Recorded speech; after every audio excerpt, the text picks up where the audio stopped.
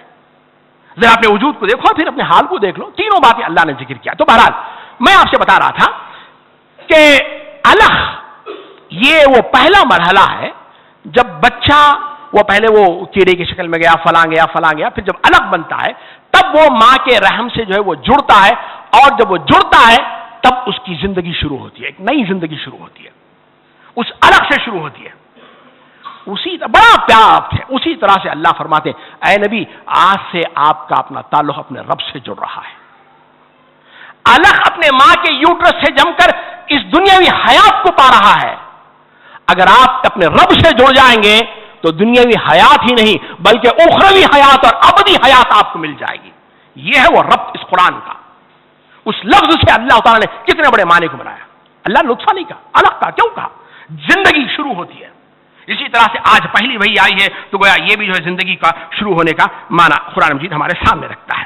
تو بہرحال اللہ تعالیٰ نے انسان کو اس کی پیدائش کا ذکر کیا. ہمارا حال کیا ہے؟ ہمارا حال تو وہ یہاں تو خیر کم ہے، سٹیز میں راڈار لگے ہوتے ہیں. جیسے ہی پتا چلا کہ بھئی راڈار ہے سامنے تو آدمی اپنی اسپیڈ کم کر لیتا ہے، اپنی اسپیڈ کم کر لیتا ہے. اگر 100 میں جانا ہے تو 80 میں جاتا، بڑا شریف بن کے جاتا. اور جیسے وہ کراس کیا نا 160 پہ دباتا گاڑی. ہم راڈار کے مسلمان، مسجد کے مسلمان، ہم سمجھتے ہیں کہ مسجد میں اللہ کا کیمرہ لگا اور باہر ہم آزاد ہیں، باہر ہم آزاد جو چاہو کریں گے. بہرحال اس کے بعد اللہ فرمائے اقرا وربک الاکرم، پڑھ اپنے رب کے نام سے جو بڑا کریم ہے. میں نے کہا نا ہماری کوئی حیثیت نہیں ہے. وَلَقَدْ كَرَّمْنَا بَنِي آدم، ہم نے بنی آدم کی عزت دی ورنہ اس کی کوئی عزت نہیں تھی. اکرم بڑی عزت والا، بڑا noble, the best and the noble اللہ ہے. وہ انسان اگر حسن التقویم ہے تو اللہ جو ہے بڑا اکرم ہے. اس کا ذکر اللہ تعالیٰ نے پھر فرمایا اللہ تعالیٰ نے الذی علم بالقلم، جس نے قلم کے ذریعے جو ہے علم سکھایا. پہلے اقرا کا ہے، پھر تعلیم کا ہے، یہ سارے الفاظ ہیں، دو بار آئے قرآن مجید میں. وہ ساری چیزیں آپ دیکھ سکتے ہیں. یہ جو قلم کی جو قسم کھائی ہے اللہ نے قلم سے سکھایا ہے. حضرات محترم اس پر بہت ساری حدیث ہیں، میں ایک حدیث رکھ کے بات کو آگے بڑھاتا ہوں. اللہ کے رسول صلی اللہ علیہ وسلم کا فرمان ہے، حضرت عثمان غنی رضی اللہ عنہ راوی حدیث ہے، فرماتے ہیں کہ خیرکم من تعلم القرآن وعلمہ، تم میں سے سب سے بہترین شخص وہ ہے جو قرآن سیکھے اور سکھائے. یہ قرآن سیکھنا، سکھانا، بولنا، پڑھنا، سمجھنا، آپ یہ مت سمجھے گا کہ صرف رسول کی سنت ہے، یہ اللہ کی سنت ہے. الرحمن علم القرآن، اللہ نے سکھایا قرآن کو. یہ اللہ کی سنت ہے کہ انسان قرآن سیکھے، سکھائے. یہاں اللہ تعالیٰ نے پہلے پڑھنے کا ذکر کیا، پھر قلم کا ذکر کیا. اللہ تعالیٰ بتانا یہ چاہتا ہے کہ صرف پڑھنے سے بات ختم نہیں ہو جانا چاہیے گا بلکہ قلم کے ذریعے اس علم کو محفوظ کرو تاکہ آئندہ نسلوں کو جو ہے اس علم کا جو ہے وہ پتہ ہونا چاہیے گا. تو بہرحال اس کے بعد اللہ تعالیٰ مضمون دوسرا شروع ہوتا ہے کلا کلا ان الانسان لا یطغی، ہرگز نہیں، انسان بڑا باغی بنا ہوا ہے. رب کیا ہے؟ پہلے علم کا ذکر تھا، اب بغاوت کا ذکر ہے. ربط یہ ہے کہ علم نہ ہونے کی وجہ سے، جہالت کی وجہ سے آج انسان کیا کر رہا ہے؟ بغاوت کر رہا ہے. آج پوری کی پوری مغربی تہذیب اسی بغاوت پر کھڑی ہوئی ہے، اسی بغاوت پر کھڑی ہوئی ہے کہ بھائی ہمیں کسی کی ضرورت نہیں ہے، حالانکہ وہ رب ہے، پالنے والا ہے، اور انسان جو ہے وہ باغی بنا ہوا ہے. اچھا اس میں ایک اور بات غور کیجیے گا. بسا اوقات اکثر لوگ جو ہے نا جہالت کی وجہ سے حدود پار کر جاتے ہیں، لیکن ایک اور طبقہ بھی ہے جو پڑھا لکھا طبقہ ہے، اپنے جاننے کی بنا پر وہ بغاوت کرتا ہے. ارے بھائی ہم کو سب معلوم ہے، آپ کو کیا بولنے کی ضرورت ہے؟ آپ کو کیا بولنا؟ آپ کون ہیں؟ آپ کے پاس میں کیا ہے بتائیے. ہم جانتے ہیں ابو جہل علم والا تھا لیکن جہالت کا باپ بن کر مرا ہے. علم تھا اس کے پاس میں، علم تھا. اور یہ جو بغاوت ہے وہ بڑی خطرناک قسم کی بغاوت ہے. آگے اللہ تعالیٰ نے اس کی وجہ بھی ذکر کی ہے کہ ایسی بغاوت کیوں کرتا ہے. اس بغاوت کا نتیجہ کیا ہے؟ ان راہ استغنا، وہ اپنے آپ کو مستغنی سمجھتا ہے، مجھے کسی کے سامنے جوابدہ نہیں ہے بھائی، جو زندگی وہ یہ زندگی بابر بیش کوش کے دوبارہ نہیں، بابر عیش کر لے دوبارہ زندگی نہیں ملنے والی. کس نے جانا کہ مرنے کے بعد دوبارہ زندگی؟ کوئی آیا بول کے گیا؟ کوئی نہیں بولا. ارے جب آئے گا تو دیکھا جائے گا اس وقت میں. اپنے آپ کو مستغنی سمجھتا ہے، اور یہ استغنا ہے جس کی وجہ سے جو ہے قرآن مجید کہتا ہے کہ وہ اللہ کے سامنے سے وہ بغاوت کرتے جا رہا ہے. قرآن مجید کیا پیارا لفظ ہے، وان راہ استغنا. اور وہ استغنا کرتا ہے، کس سے استغنا کرتا ہے؟ اپنے رب سے.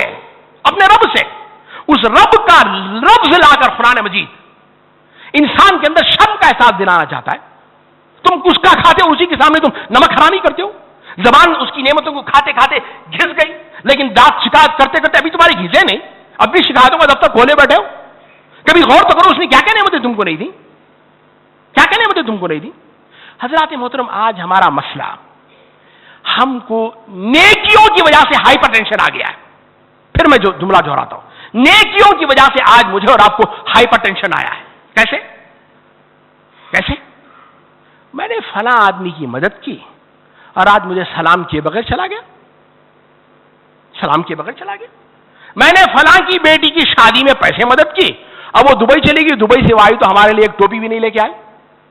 ہماری نیکی ہم کو ہائپر ٹینشن دے رہی ہے.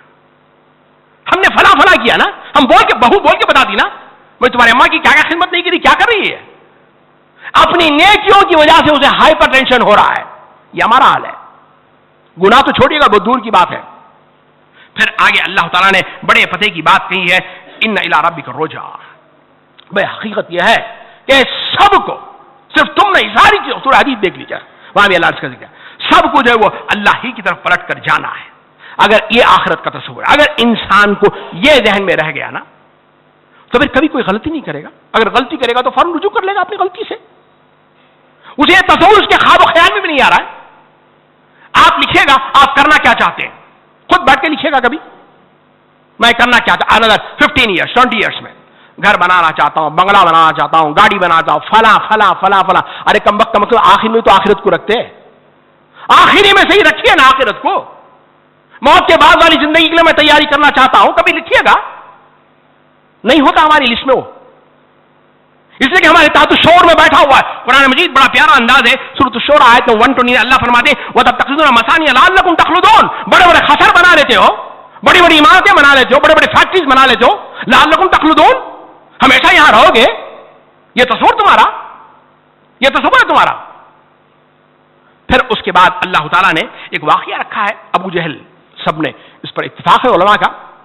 ابو جہل کا، میں وقت میرا ختم ہو رہا ہے، میں صرف تیزی کے ساتھ کچھ 2-3 باتیں آپ کے سامنے کی بات ختم کر لوں گا انشاءاللہ. اللہ نے فرمایا کہ ارائیت الذی ینہی عبدا اذا صلی، کیا آپ نے اس شخص کو نہیں دیکھا جو روکتا ہے بندے کو جب وہ نماز پڑھ رہا ہے.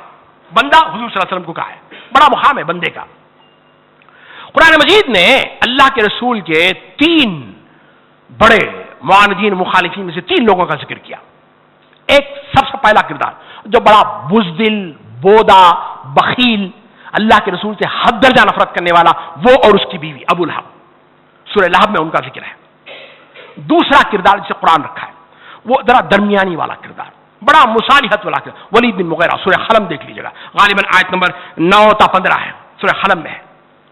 وہ اللہ کے نبی کو جان گیا کہ بھئی اللہ کا نبی ہے، لیکن اگر میں اس کو مان لیا تو میری قوم میں جو قیادت، جو سیادت، جو پوزیشن ہے وہ ختم ہو جائے گی نا. قوم بھی اگر مان لے تو ٹھیک ہے، میں بھی مان لیتا ہوں. ان معنی میں بڑا بزدل تھا، ورنہ خرمن تھا ولید بن مغیرہ. یہ دوسرا کردار ہے جو قرآن رکھتا ہے، بڑا مصالحت والا، ذرا لے دے کے چلتا ہے. بھائی ذرا دب کے بات کر لیتے، چلو ٹھیک ہے، آپ تھوڑا چھوڑے ہم تھوڑا چھوڑتے. تیسرا جو سب سے بدترین کردار، لیکن بزدل نہیں تھا وہ کردار، بڑا بہادر تھا. بدر میں آیا ہے اور سر کٹایا ہے اس نے، وہ ابو جہل کا کردار. اور یہ اللہ کے رسول صلی اللہ علیہ وسلم دیکھیے گا، سب جانتے ہیں کہ اللہ کے رسول نے دعا کی ہے عمر رضی اللہ عنہ ابو جہل کو رکھ کر، گویا اس کیلیبر کا آدمی تھا وہ.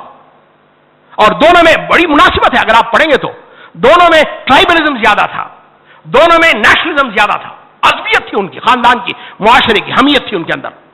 لیکن حضرت عمر نے اپنے ایگو کو ختم کر دیا، وہ آگے بڑھ گئے وہ اپنے ایگو کو ختم نہیں کر سکا تو وہیں کا وہیں رہ گیا. تو بہرحال روایات میں بات 2-3 واقعات ملتے ہیں کہ ایک مرتبہ آپ نماز میں تھے تو اونٹ کی اوجڑی لا کر ڈال دی گئی, ایک مرتبہ جو آپ کے کھندے میں وہ آپ کے گلے میں جو وہ رسی ڈال کر کھینچنے کی کوشش کی گئی, ایک مرتبہ خود ابو جہل نے روکنے کی کوشش کی. سارے واقعات آپ کو کتابوں میں مل جا سکتے ہیں. پھر اللہ تعالیٰ نے اس کے بعد فرمایا کہ ارائیت ان کان علی الہدی او امر بالتقوی, تمہاری مثال کیا بھئی, وہ آدمی جو ہے ذرا دیکھ لو تو صحیح اس کی تعلیمات کیا ہے, وہ نیکی کی طرف بلا رہا ہے, تقوی کا حکم دے رہا ہے, اور تم سمجھتے ہو کہ تو اسے جہالت پر ہے, وہ تم اسے روکنا چاہتے ہو.